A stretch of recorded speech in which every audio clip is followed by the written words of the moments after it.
All right, about to get into this run, and today we're talking about these shoes.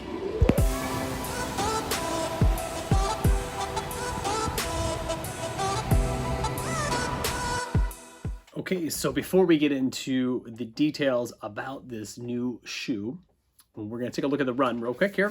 So I'll put the run details here.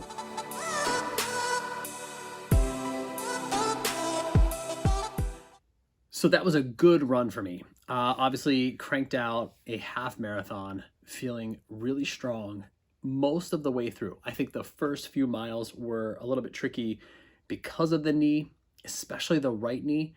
The recovery was fine. I had no problems throughout the day. I did some stretching when I came home, felt pretty good about that. And even today, a day after, feeling pretty good about the overall progress of that run. And the intentionality behind that run was to just gauge where I am with fitness, having not run that long of a distance for at least 2 months. The Saturday prior to this run, I actually put in 9 miles.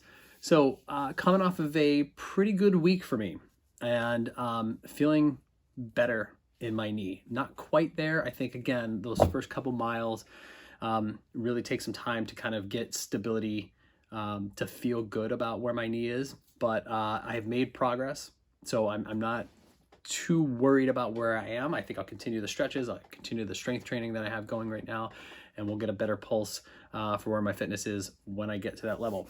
But today we're going to talk about this shoe right here. Now, the problem with this review is I didn't do anything at the outset or a first impression, but I can tell you this. My first impression of the shoe was I felt 100% different in this shoe as opposed to my previous Hokas that I had been running in.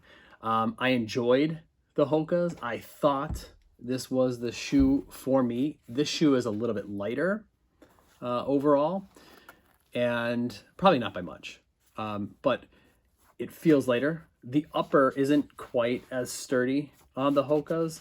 You can see here, you've got this sort of mesh feel to it. And I gotta be honest with you, I thought I needed a wider toe box where my feet would kind of hit and splay out. That's right, I probably used the word splay there. But I'm not sure that was my best option. So with this, it is a little bit heavier of a shoe, not much. I mean, we're talking about an ounce here, I think. This shoe comes in this Wave Rider 24, okay? So this is the Wave Rider 24, and it has the Energy foam, okay? And this shoe comes in at, and I just want to make sure that I get this right before I start speaking out of it. This shoe comes in at 10 ounces, so 10.1 ounces. And it has a drop of 12 millimeters. Now, I don't know about that drop, and I think this is really designed for heel strikers. I don't think I'm a heel striker consistently, so I think I'm probably more of a midfoot striker right now. Occasionally I do intentionally get up on my toes, but I like the knit as opposed to sort of the Hoka upper. So I really enjoy the upper on the Mizuno here. And the foam, the Energy foam, I can tell you right now, is noticeable. It is durable, right? The outer sole is durable. You can see that here. It's got this plate in here, okay? And the plate, the Mizuno Wave plate, is supposed to disperse the energy on impact. I can tell you these shoes feel a lot more supportive, okay? So I feel more supported in this shoe than I have in any other shoe. And I've moved from Brooks to Hokas and now to Mizuno's. Now, I have taken the advice from some of you here, and I recognize that I've obviously got to work a little bit more of a shoe rotation. But I started to feel this one out, and I could tell you this will probably be part of the rotation. Here's why. I think the toe box in comparison to the Hoka, which just looks so much wider and bigger, is a little bit more snug. That actually feels pretty good for me. And you can just see by comparison, just a visual comparison, these two, the base, the sole of the Hoka is so much wider than the base of the Mizuno. So I like that too. The tread, after I've got about 70 miles on these shoes right now, the bottom tread is pretty durable. I mean, no complaints whatsoever after 70 miles. I would argue this is probably going to get me to, 130, 120, 130. So that feels pretty good. And the other thing that I like here, which the Hoka did not have, which I think is so critical, you can look at all the sort of disaster in this left shoe from my heel slippage here. I feel more supported in here after 70 miles. There is a much firmer sort of heel box. I don't know, is that what you call them, a heel box?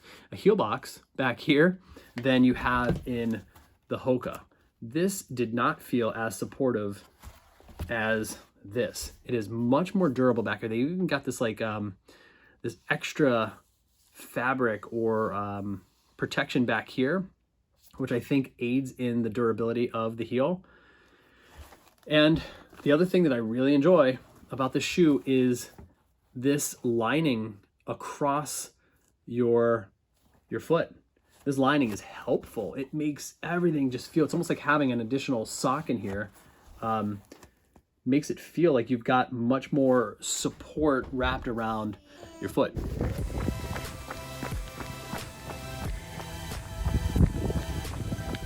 So I enjoy this shoe. I'm going to go ahead. These shoes sell for, I'm looking them up right now, and I'm on the Mizuno website. So on the website, it's 130, right? I think I got them for 124. And honestly, I will probably use these in my training. Again, much sturdier upper. The sole feels really good. I enjoy and can tell a little bit of a difference with this carbon plate that's supposed to be designed with the energy foam is supposed to go ahead and disperse the energy, and that feels pretty good too. So I would highly recommend the Mizuno Waveknit 24s. Not to knock Hoka. I enjoyed my time with Hoka, but I'm not sure that this is going to make a shoe rotation going into my training. So that's the end of the video. As always, I really appreciate you being here, you watching, and I'll see you on the next one. Thanks for watching.